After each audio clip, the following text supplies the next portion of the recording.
Good afternoon, everybody, and thank you so much for joining HR.com today as we are going to dive into the wonderful world of e-learning. We have now opened up our virtual auditorium, thereby allowing everybody from the lobby to make their way into the auditorium. I am happy to share as well that we are streaming live on social media. So while we just have a couple of our moving parts connecting, for lack of a better word, I welcome everybody. I hope everybody's having a thrilling Thursday, and hold on tight. We're going to begin in a matter of moments. We see we have more people making their way from the virtual lobby into the auditorium. I just want to capture everybody so nobody misses a heartbeat. And I think we have now hit that pivotal moment. Okay, fantastic. Well, welcome everybody. Once again, we are officially beginning. My name is Jen and I'm happy to be one of your hosts today. Welcome to our masterclass, our webcast, our demonstration of SAM versus ADDIE, how to create the best e-learning possible. This session is being brought to you by HR.com along with our best friends at Allen Academy and Allen Interactions. Please know that the session is being recorded and we will happily provide you with an archive to this recording following the session. Please allow 24 to 48 hours. If you have any questions, thoughts, or comments at any time, please feel welcome to send those to us by means of the chat feature or the Q&A, both of which you can find in your Zoom control panels. With no further ado, let's begin. So let me tell you a little bit about HR.com, since this webcast is being brought to you by HR.com. For the last 21 years and going strong, HR.com has proudly been serving the HR professional arena as an all-in-one stop-shop social media destination, if you will, for HR professionals. We're really proud to be growing our membership base minute by minute. We have well over 1.8 million members. And like I said, just keeps growing. Our mantra and really our purpose is to maximize human potential. And as learners and educators and HR professionals that I imagine you are, or perhaps aspiring, we're very, very happy to be by your side every step of the way. But even more so, I'm very proud that HR.com has partnered together with Allen Academy, who combines decades of award-winning e-learning programs to help professionals like yourselves continue to develop yourself, master the wonderful instructional world of e-learning and design, deployment, development, but it really all comes down to making meaningful, memorable, and motivating learning experience. And that's what Dr. Allen and Christopher Allen will speak to today. And we're going to get to them in just a matter of moments. So, funnily enough, that moment has come. I'm going to gently introduce our two speakers today because no doubt they are going to do a far thorough dive into their bio themselves. But we are proudly with today Dr. Michael Allen, who is the founder and CEO of Allen Interactions and the Allen Academy. Dr. Allen is a pioneer, to say the least, in defining unique methods of instructional design and development, providing, as we said moments ago, meaningful, memorable learning experience. And joined together with Christopher Allen, who is the Chief Strategy Officer of Allen Interactions. Christopher focuses on developing tools and technology to enable organizations to architect the best approaches to achieve outcomes. These two gentlemen together are going to be speaking about SAM versus ADDIE. How do they create learning experiences? We're going to take a look at ADDIE as the waterfall process, and a little bit more specifically, we'll do a deeper dive into SAM. So really differentiate what's the difference between the two. And then I'm going to return and we're going to wrap up this webcast talking about how you can take all of those critical learnings that Dr. Allen and Christopher Allen have brought to you today, and how you'll be able to channel that into your own ingenious e-learning modules. So with no further ado, I am going to pass over the microphone and the screen control to Dr. Allen. Enjoy, everybody.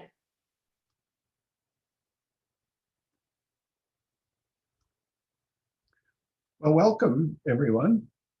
And Christopher, welcome to you too. Oh, thanks. And who is this? Well, I am Michael Allen, and it's not hard to deduce that I've been working at this for a long time, and Uh, I have I have so many books that I've studied in this area and found that the real world and the book world often are a little bit different.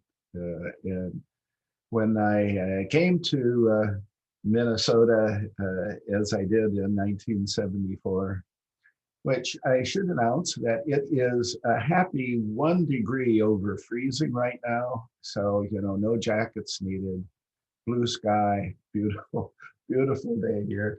But we're all sitting inside doing our work, right? And um, what I've been studying is what are the simplest ways to use digital platforms to create meaningful, memorable, motivational learning experiences. And I have in this library of books, I have many books on ADDIE. I used to teach ADDIE I did at the Ohio State University, University of Minnesota, St. Thomas University. And I believed in it strongly then. I will tell you in a few moments why I think we can do much better. And I'll let Christopher introduce himself. Sure, I'm Christopher Allen, and as Don was saying in the chat, are you two related? Absolutely. I get to work with my dad just about every day, and with a lot of our friends too. And so we're really excited to have this partnership with HR.com and to put together what I think is really unique programming and opportunities to lift up our field and our profession. And we're going to be talking a little bit about SAM today.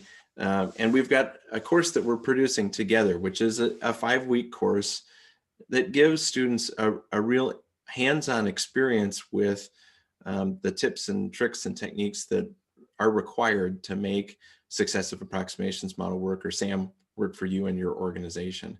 And what's unique, I think, about this course and another course we'll talk about is that you're going to get hands-on experience to actually do some work, potentially work that you're going to share with your office and your coworkers about different ways to improve your process and skills together. And we've got a course here starting in February on the 8th on SAM, and it's being taught by my dad and Ethan Edwards. And it's really for people who are aspiring to upskill their organization in a meaningful way to get a more proven and consistent product out of the learning investments that they're making. And we're hoping that there's a broad audience inside the organization that's interested in attending. I think oftentimes learning professional feels like they're an order taker and not really in control enough to shape the destiny of learning projects. And SAM really does require good participation from a number of people across the organization, and we'll talk about that today. So it's good for a broad audience, and we'd certainly love to have you attend. The second course that we've got is being taught by Clark Quinn, and he's put together a really fantastic curriculum on the emerging field of learning science, and he's bringing together neuroscience and cognitive science and psychology, as well as a lot of the great studies that have been done in the learning field about what really does it take to make an effective course for adults. And with Clark, just like with Ethan and my dad, you're going to get hands-on experience to really build something that you can take back to your organization. And in this case, it's developing a framework for what should be the criteria in which you judge your learning experiences against. And Clark's got some really wonderful material that pulls together some of the myths and misconceptions about what makes effective training, and compares and contrasts that to what the literature and research says, so that you can really be moving towards investments that are going to be effective for the students that you support. And we're building together with HR.com a collection of these courses that really go together for people who want to be leading the charge for their learning departments and for their organizations to really build and make significant change to support the employees and students that we all have. And so with that, let's give a little preview of what SAM's all about. Thank you, Christopher. So I have a question of you all, and I hope you will use the chat facility to throw some answers at me. Why do you find, and why do you think others find, creating great learning experiences is so difficult?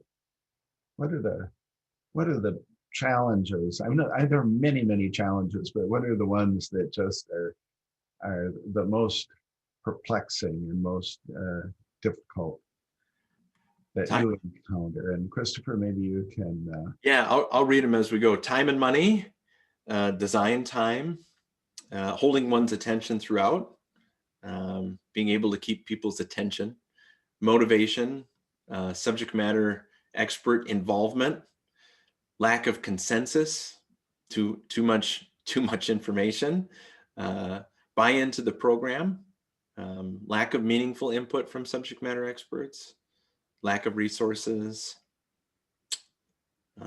clients, hard to do the activities, trust that management cares, not just pushing content down. Let's see, stakeholders wanting to direct what is in the experience, apathy from new generations, accelerated technology changes. A lot of good ones in here. Absolutely. And what this does is it makes me feel like we really are in the same space. That those, boy, I encounter those problems every day, and our studios do. I mean, even after being in this work for really about 50 years in my case, those are perpetual problems. Every one that you listed is certainly one that I know that we've encountered, and some of those just kind of keep coming at us. So we need an answer to that, right? And it needs to cover a lot of bases. And that's what I found personally ADDIE was not doing for me so well. Here are some of those that I pre-listed here, and you'll see the similarity of those things that you were reporting as well. Some clients expect miracles because, wow, it's computerized, right? It can do anything. Or they have such low expectations, that they just want to do something that's going to put everybody to sleep in 3 minutes. The SMEs, they're not available when you need them, or you have a bunch of SMEs. We have a project right now that has over a dozen SMEs, and they all have opinions, and they don't all agree with each other, and they take forever to give us the input that we really need. Organizations will represent that the content is already, it's all written out. We have instructor notes, or we have these guidebooks or these manuals or whatever. It's everything you need, and of course, it's not going to be, and it isn't, and constant changes to all this. So we are really in the same space, which is a little bit comforting, actually, to know that it's not just the work that we're doing or how we're using it, but these are real problems that hold us back. I'm going to talk about a process that works for us in a minute, and contrast it to what I used to teach for ADDIE, and I know a process that a lot of other people use, but I do want to say right away that if you have a process that's working great for you, and it hits on all these cylinders, and it's giving you what you want, and it manages the time and budget, and it satisfies clients, I'm in praise, and you should stick with it, and you should disregard everything that I have to share, and I would really like to hear from you. So stick with it if you've got it. But I do think most of us face very similar problems. And when you agree that it'd be great to have 100% confidence in the success of the final product that you're going to put out. Plus, you'd also like to have a great product available before the budget is exhausted, you know, rather than feeling like we just need more money and we need more time to get this right. You'd like to be able to get it in not only on time but early is a really wonderful thing. You'd like flexibility for everybody to be able to change their mind in the process, to not feel locked down from an earlier idea that now in retrospect you see something better. So you really want flexibility. You'd like to get your shareholders to have a shared vision early on, right? And stick with it. Plus, we'd like to have the full team's involvement and ownership, obviously. If we can get those five, just those five, we'd be in heaven, wouldn't we?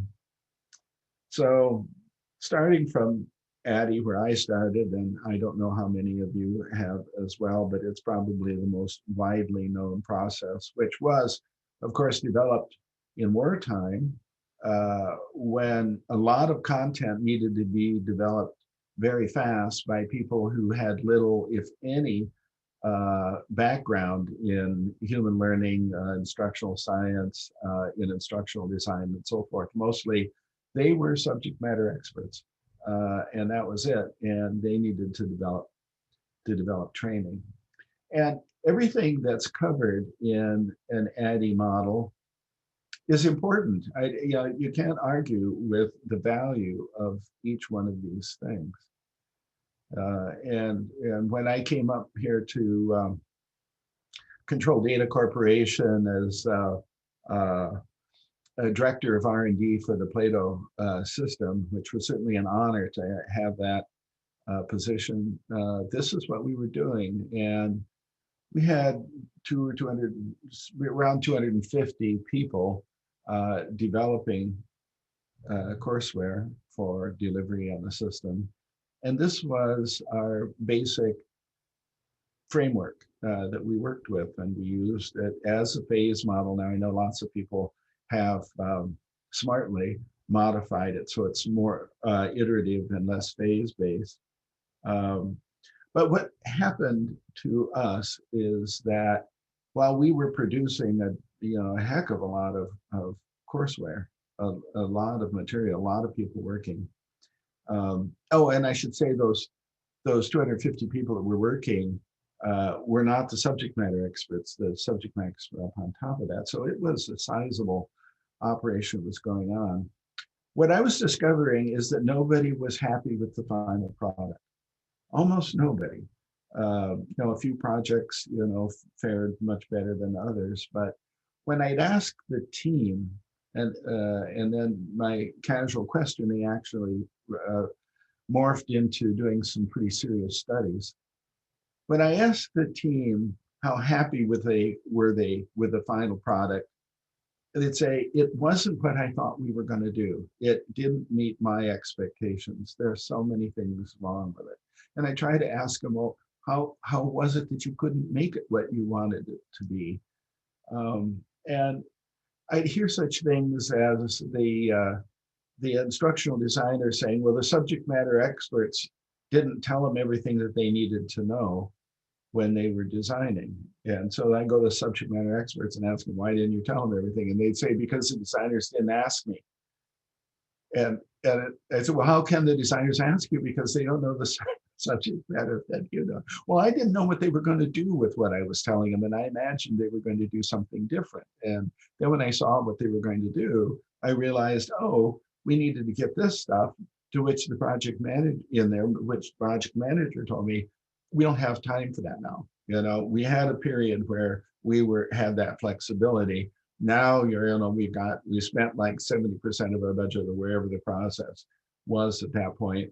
we don't have time to go back and redo that. You know, that's too late. You needed to tell us sooner. Why didn't you tell us sooner? Well, I didn't see what you were doing, you know. And I found this going on between every combination of people. If you talk to the programmer and the project manager, they'd have that kind of a conflict going on, or the writer or the illustrator or the developer, whoever it might be. There were all of these conflicts, which led everybody to be disappointed at the end of the project. Not only that, but we had a terrible time getting projects done on time and within budget. And we were kicking ourselves all the time because we thought, with the experience that we had doing so much work, that we ought to be able to control this a lot better. And it just seems like every control we tried to put in place backfired, and it didn't help us get to where we want to. Now, we really, as I mentioned, we saw ADDIE as a waterfall process. We had to get our analysis done before the design, get the design all fleshed out before the development, and so forth. What inevitably happens is that when you work with each step, you see that there are things missing from a previous step, or things that could have been done better. But the way we were budgeting was that didn't allow very much of that. We, over time, of course, we increased the amount of time and budget allowed for going back and doing things over. But it also felt to the team like if we had to go back and do things over, that it felt like somebody was at fault. You know, if you'd have just gotten this right the first time, you'd have all been a lot better off. And pressing people that way caused them to work a lot more slowly with a lot of anxiety because they were going to be tested in the future phases, which meant that, you know, there was a lot of finger pointing going on, and it was just terrible to be truthful. And so as a waterfall process, you know, you go through these things and go on to the next ones. And again, you try to allow sometimes to go back and redo things, but sometimes redoing something caused other things need to be redone. And it felt like you're just constantly in this amorphous work that was hard to see moving to a goal of finished product very, very readily. So I mentioned some of the problems we had. Clients were also often surprised at the reveal of the final product. SMEs were as well. Well, even the designers were surprised. Other people were surprised because they thought everybody knew what we were doing. We always had requests for changes late in the process where they were most expensive and most difficult to do. A lot of finger pointing, a lot of anxiety, and dissatisfaction at the end, including mine, because we really wanted to produce superior learning experiences, and we know that it's possible. Why weren't we doing it? So part of the problem is that development of instruction occurs quite a ways into the process. This is the first time that people can really see what all this documentation is building toward. Even storyboards and sketches and whiteboards and things could help, but very many times when you start to get the interactivity going and you start getting this look and feel well-defined, people are surprised that, oh, I didn't realize that what I was seeing earlier was going to end up being this. Now that you've done this, let me tell you what we really should do. Isn't this a great idea? Just listen up. I just got this great idea. And of course, everybody in the team was saying, yeah, but not now. Not now. We're building this thing, right? And if it weren't people in the team, when we went to validate things with real learners, we could all see that things needed to be changed. And so we needed to think of this point as being more like 30% through or something like that, not closer to rollout as it appears in the graph. And these are just a couple of the problems. You know, I have a big deck of slides that goes through and talks about almost every square and how it has interdependencies and others, and how it's almost impossible to do this in one pass. You just have to do this in iterative ways. And I suspect nearly all of you have come to that same conclusion and wouldn't even try today to do this in one pass. I'm not suggesting that you would. Overall, though, what this process does at a higher viewpoint is that it tends to focus a lot on the content and not nearly as much on what the learner is going to experience and how they're going to experience it. And from my point of view, I like to see us designing the learning experience very early in the process and then populating it with the appropriate content rather than the other way around. And I'll talk about that, really flipping the process a lot. There's a lot of emphasis on documentation because you're passing this through very many times from one person to another, even in some cases from one department to another or one team to another. And specification documents need to be written, which take a lot of time. But that's not the biggest problem with them. The biggest problem is that people can read words and in their heads see something quite different from another person who read the same words. And so that's how these expectations start diverging. And it isn't until you've developed something that people realize what somebody else's interpretation of those words was. And so that's really, I think, a crux of the problem right there very often is to such emphasis on documentation.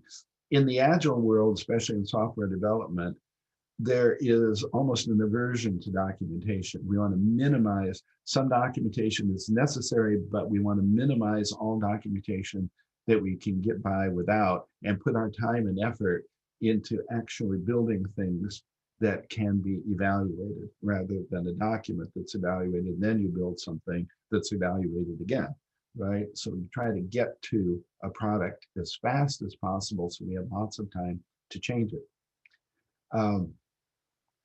Emphasis is very strong on the process. You've got, you know, the ADDIE guards who, you know, say, this is how we do it. This has to be done this way. I need this by 3 o'clock tomorrow because that's the way we do it.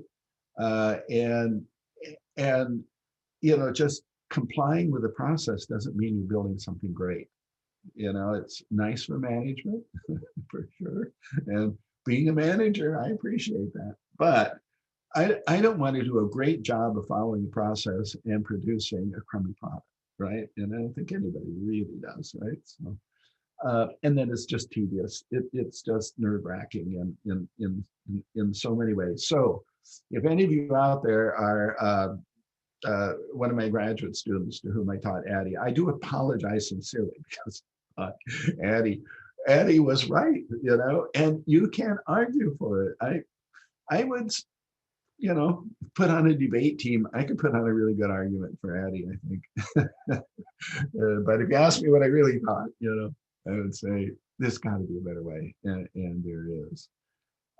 So this process tends to produce something late, you know, in terms of budget and schedule. I want to see something early. I know it's not going to be complete, but I want it visual. I want it interactive.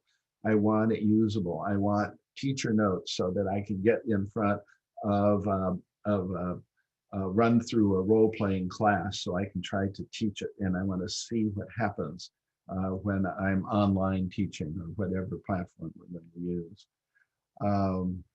The SMEs, the ideas and so forth, as I mentioned, were also almost always really unhappy, knowing that we could have done better, wondering why we didn't do better. Corrections really cause havoc and it becomes a blame game, and so we don't want that. So how do we change this? What's the alternative? So Christopher, before I go on to maybe a solution. Is there anything in chat there that are people throwing tomatoes at me yet? No, no. There's been a trickle of more things that align with the problems of ADDIE that you've been discussing that have come up, and talked a little bit about, you know, the last minute changes that have significant impact, where, you know, someone who was maybe not very well engaged with the project comes in late and says, no, that's not the thing that we want at all, and swoops in and asks for significant changes, which of course derails the project and demoralizes the team and can kind of suck the life out of everything. Yeah. So what I think, and I'll talk about a little bit more, but in response to that, because that is a nightmare and it is so reliable. That is, this happens all the time, right?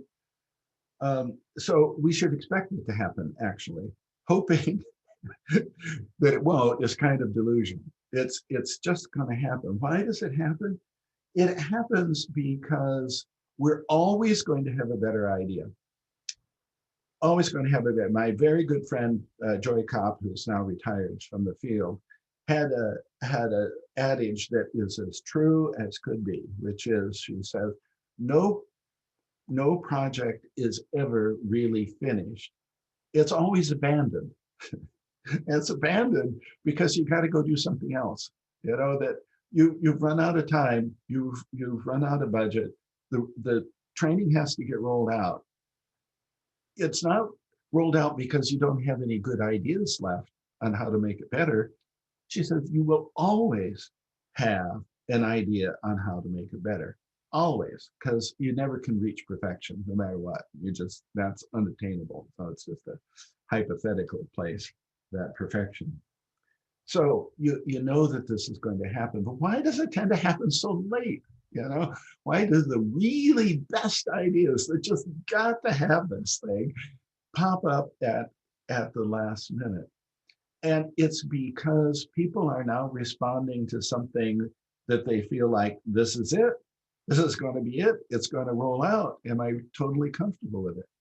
They're responding late because they now see what this is, and they see a potential that they couldn't see before this version of it was built. So it just seems to be built into a process that has development occurring kind of late. And so one of the questions is, how do you get development happening sooner?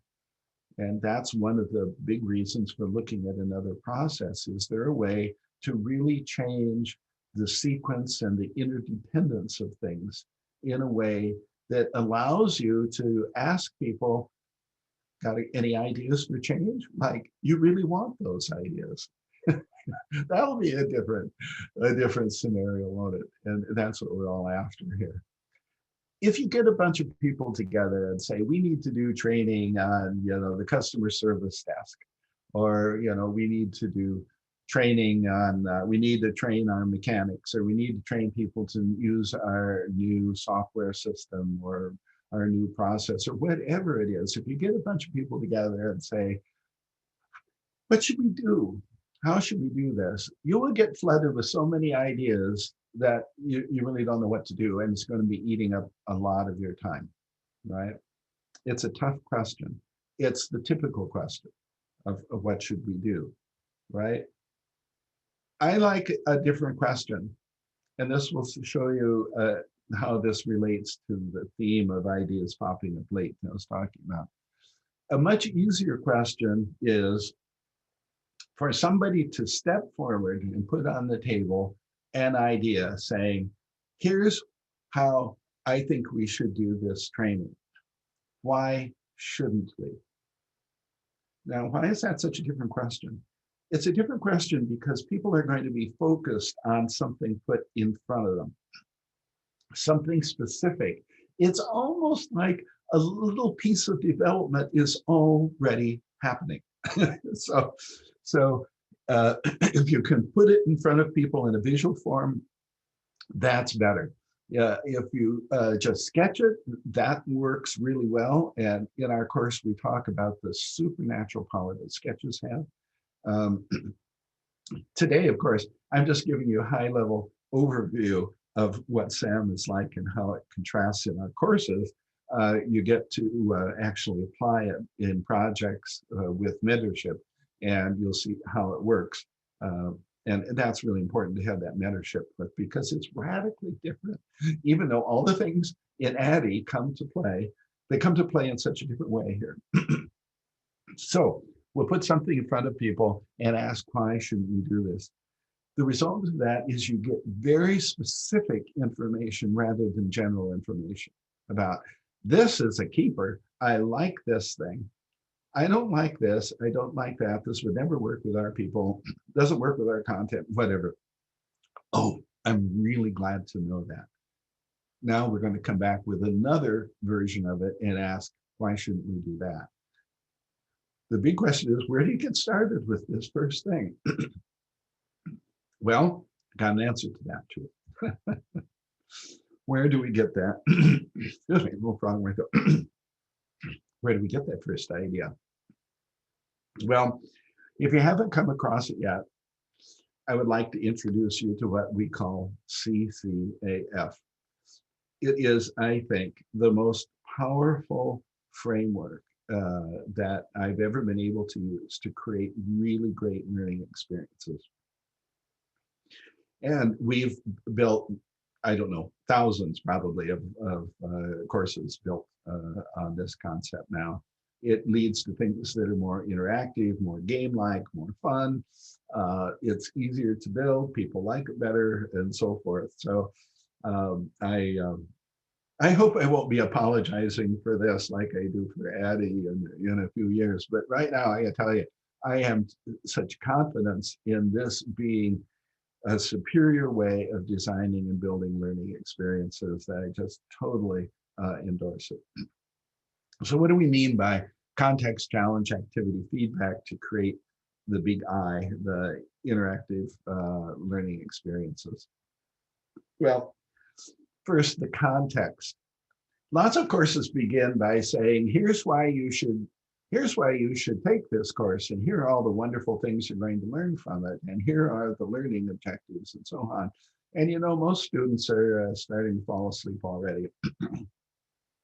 Yeah. Well, I'm in this course, aren't I already? I know I have to take this course, so forth. It'd be great to have the CEO come welcome all of you, you know, and we believe in you, and this is going to be a great course. And, you know, okay. And then here are foundational principles. Number one, and to start going through all of this stuff, you need to remember these things. Here's the process that we use and so forth. What's missing from all of that is the kind of, why should I care? What's my role in this? What do I get from it? What do I benefit from? And just why is it relevant? And so what we suggest is that you forego a lot of that introduction. It's okay to say how happy we are to have you with us, welcome, so forth. But, you know, don't spend a lot of time on that, you know. What we like to do is put people in a context that really answers the question, why should I be interested in this? So in your job, imagine that you are at the front desk of Target. And I mentioned this because I used to use this example of Target. It turned out we had somebody in one of our classes from Target. And they said, this example that you conjured up is actually a real case. It's a real situation that happens. And I said, oh, good, because I just made it up as an example, but now I use it as a real life thing, which is, suppose that you are on the first day of your job, you're at that desk, the returns desk, someone brings you a product that to return, that Target has never sold, and they want their money back. What are you going to do? What are you going to do?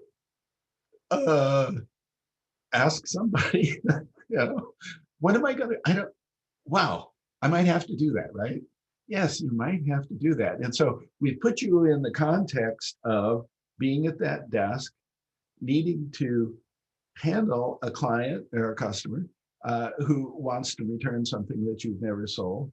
And your objective really is going to be to have that customer love Target even more than they did when they came in the store, when they are now walking out of the store with that product still under their arm, right? so how can you do that? What we find, and there's just ample research in how people learn, so forth, that it's more powerful to challenge somebody with a situation like this right up front than it is to paint the situation and then say, here's how you handle this. Step 1, do this. Step 2, do this. Step 3, do this. Watch this video and see this person doing it. That could work. That could work. This works better. And that is to ask somebody to take a run at it and see what they can do.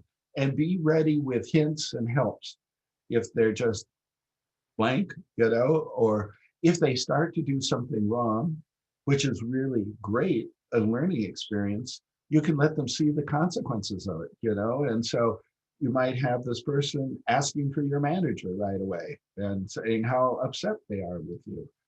Well, you don't want that, right? And that is a possibility. And so, but going through that as a simulated experience is going to create a memorable learning point that will guide behavior. The activity is that we want you to be able to do something in a realistic manner, which basically says not a raw multiple choice question, because the world doesn't say, here's your dilemma. Are you going to do A, this, B, this, C, this? Because they're likely going to be things listed in there that you would never have thought of on your own. And what we want people to do is to be rewarded when their intuitive knowledge or their experience leads them to do an effective thing. So trying to teach somebody to do something they can already do well just frustrates and bores people. It's a waste of time, right? If, however, you let this experience demonstrate to them and to you and to the software that they're competent, you have a chance just to reward them and congratulate them and say, this is really great that you know how to do it. If they don't know how to do it, then you know a little bit more about them. And now you know how to help them a little bit. And so now in feedback, what you do is provide the instruction that you might have provided to all learners up front, whether they need it or not. Now you're providing just the feedback that this individual needs because of how they perform. And we love to show it in terms of consequences of what that means, what happened afterward. This is just a fundamentally great model. It just works in every content area that we've come across. It helps individualize instruction in a very pragmatic way. It gives you a different way of going about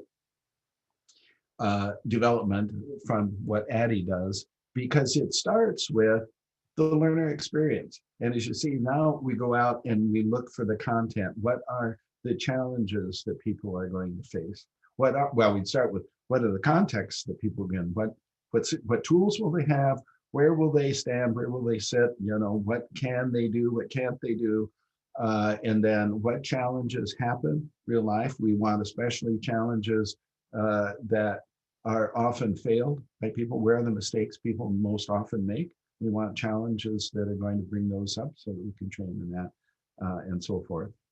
Just, I can't stress enough how effective this approach is and how simple it is, because you've got this framework and you can right away start working with your subject matter experts and people to find this out. So where does that first idea come from?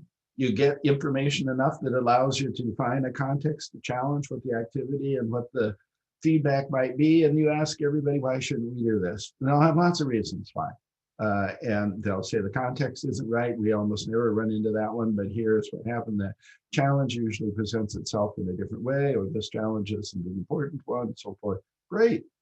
Tell me all about that. So then what we do is we work this iteratively, right? So we throw out that first CCAF or that first idea. You don't have to use CCAF, obviously, for SAM to be applicable. So my question is, why wouldn't you? Because it's so much simpler and it's so powerful, but you don't have to. So you would put something out on the table and you would ask your primary stakeholders to evaluate that. Why shouldn't we do this? After which you will design something else. You'll come up with modifications, you'll design it, and you'll develop it to the extent that people can really appraise it, So rapid prototyping is really a valuable asset. You want people who can build something that has enough content to it, enough context to it, enough interactivity to it, that you really start to get a sense of what the final product would be if we stayed with this idea. And then we evaluate it again. What we found is that if you do this kind of a magical 3 times, with the second time saying, okay, imagine that we couldn't do that. What would be another idea? Let's come up with a completely different idea and ask us why we shouldn't do that. Because I want to see if I can do something that's better, just very much better than the thing that we started with. And so I like wiping the slate clean and say, we've got this, we're not going to forget it, but let's see if we can design something different, just something different.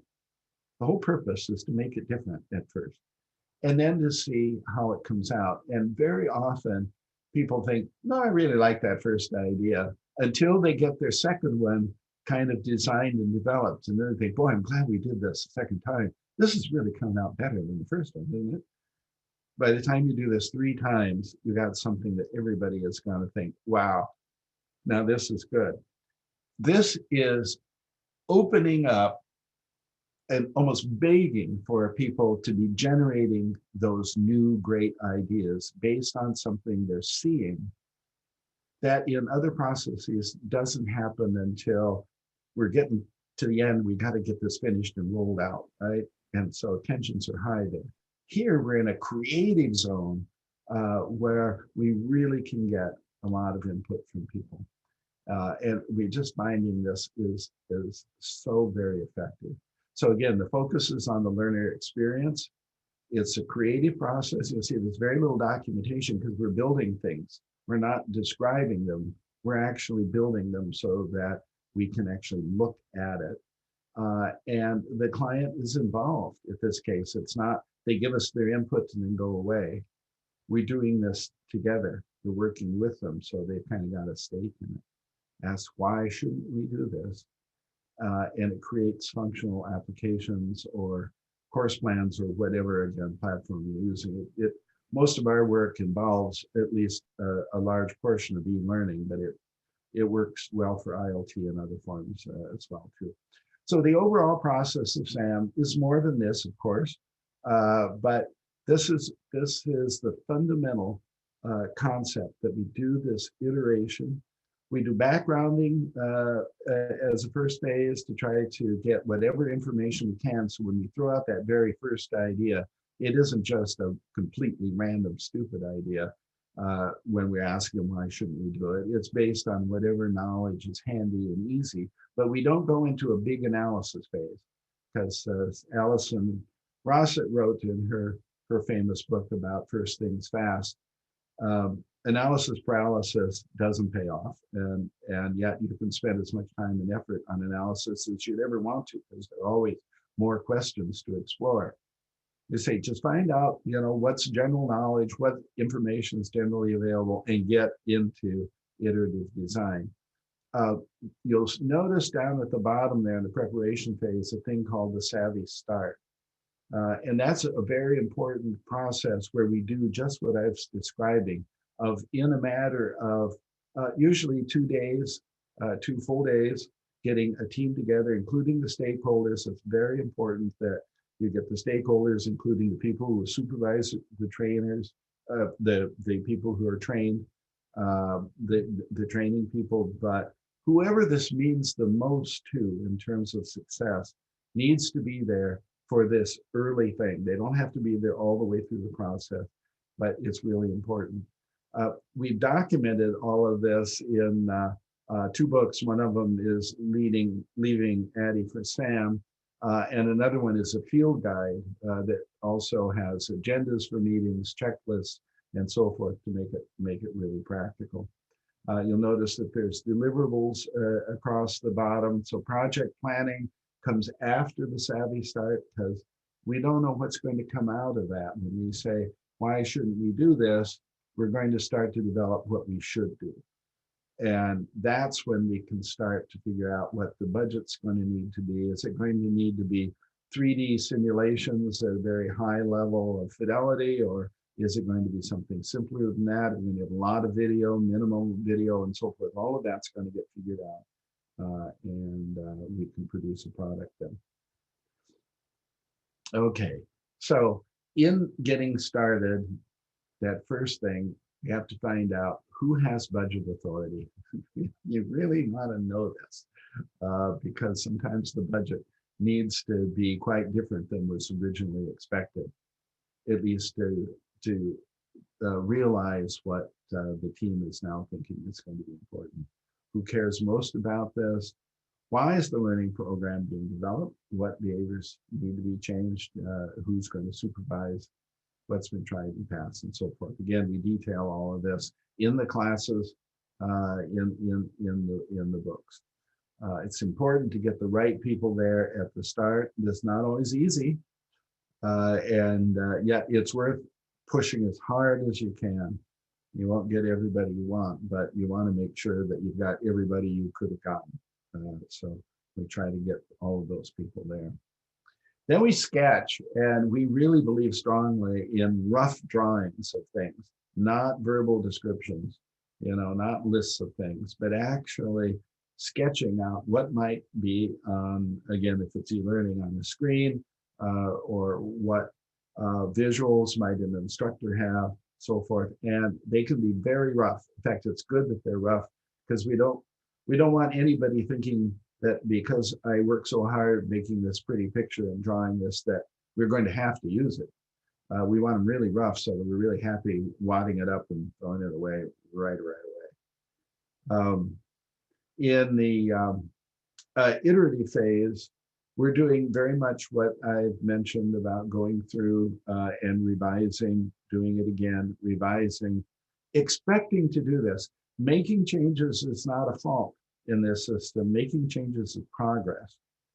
It's just that we will limit how many times we're going to do it, and then feel comfortable saying, look, we could do more, and the product will probably get better, but it's never going to be perfect anyway, and so this is probably going to be worth pursuing going forward. Then after we've rolled it out and after we've used it for, who knows, a month, a year or two, we'll come back and make some iterations and make it better then. And we'll really know how it's working and how it's not basing on how we expect it to work, but how did it really work.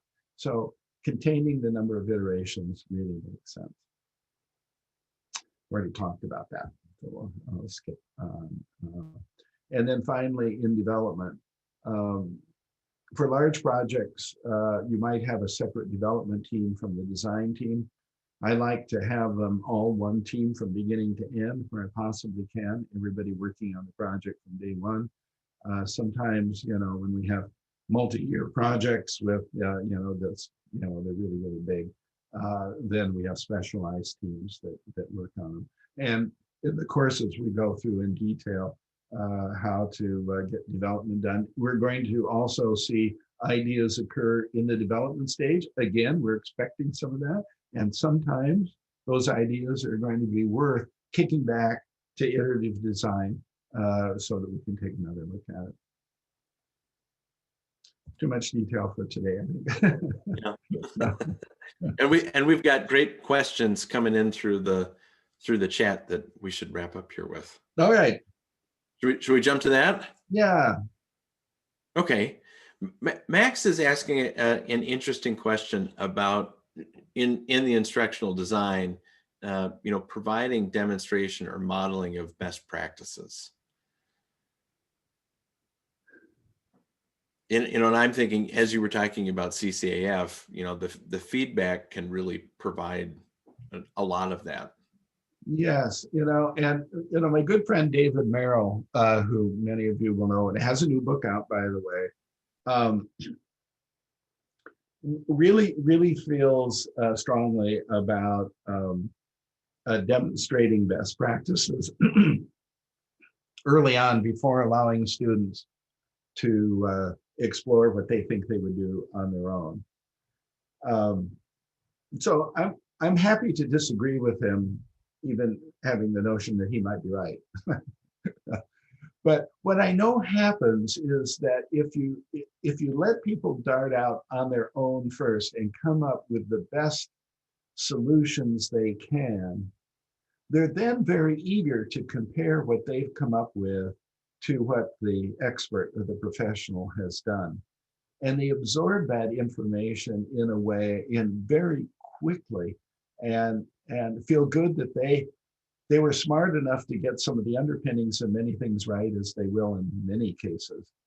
And now are really happy to have that extra little boost and say, oh, yeah, that would have been better.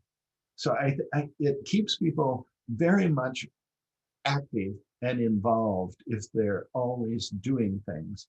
And when we are giving feedback, that's our little portal to say now they're really interested in finding out, could it be better? How could it be better? What tips can I give them, and so forth. And so giving them that example or that ideal model or whatever it might be at feedback time rather than up front, I think reaches their intercognition faster and deeper than showing it up front. Because let me just say this quickly. A lot of us have taken courses on how to use a software application, and you follow along with somebody and they're showing you the expert way to do it and you're following along. And then they say, now you do it on your own, and you think, yeah, I can do this. And 2 steps in, you think, now what did they do?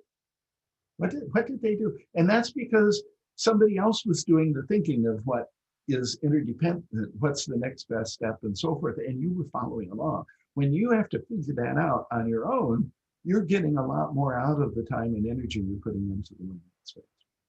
And I think you've talked in some other presentations about, the fallacy of watching someone do something and thinking to yourself, oh, that is something that I can do or I know how to do.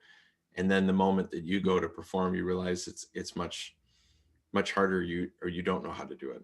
In that great little compendium of research studies on learning and instruction, a book called Make It Stick, there's just some wonderful revelations in there, I think, for all of us. And one of them is that we're not good judges of our competencies. And so we think when we watch somebody do it, we think, yeah, I can do that. I think I see all those people in Cirque du Soleil. I think, wow, that's amazing. I probably couldn't do that. But there are a few things they do. I think, yeah, gee, that didn't look so hard. And, you couldn't even do the simple things. Let me ask you, I'll try to summarize. There were several questions here that are all about the same, which talks about, what sort of things would you use the SAM process to teach? There were a few things about, does it work for things that are skills that are extraordinarily complex? Does it work for soft skills? And for different modalities, not just e-learning. Right. Okay. Well, first of all, I honestly haven't found any content area where it's not applicable. There may be some, I certainly will admit that possibility, but I haven't found it yet. Works really well with soft skills, terrific with soft skills. Procedural, yes, absolutely. Using It's software, 2 o'clock. yes. So it works. What was the other part of the question? There were 2 parts to it. I think Modality types. Oh, yeah. So it doesn't have to be e-learning. Absolutely not. And I was trying to mention that as I went through. This still works very well as long as we're talking about interactive. This isn't something that we designed for a classroom where everybody sits in their rows and you just present material. This is for active learning, not for passive, which I don't have a lot of time for passive. Why?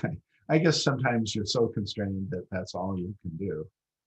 And still, there are some concepts in CCAF, I think, that can be applied even in a classroom setting.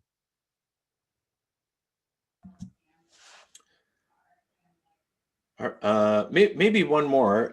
How do you overcome the fear of making a mistake? Yeah, that's a really good question, because we know some people have that fear. And as you know, Christopher, I'm working on a new book based on designing the learner's journey, which is something we don't think about nearly enough. And that's that some learners at the outset are going to be apprehensive. Some of them are going to be irritated that they have to take the training and don't think that they need it. Some people are going to be feeling really grateful that, oh, I get to learn this and so on. We often just don't take that into account at all. We just design this for everybody.